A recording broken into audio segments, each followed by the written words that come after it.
Endi mına uzu ne üçün bölüp taşladık bu жерде. Мына жағын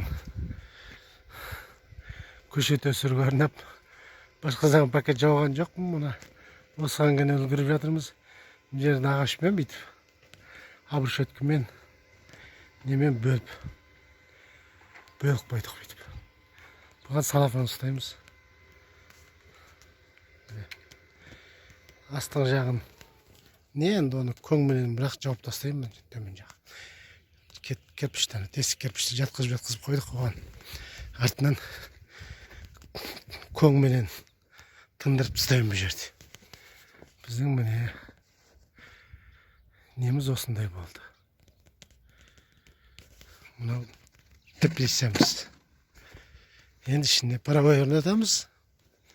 Есігін саламыз, салафан жабамыз. Все, Алла бұйырса бітеді. Бір 4-5 күнде бітіп қалар.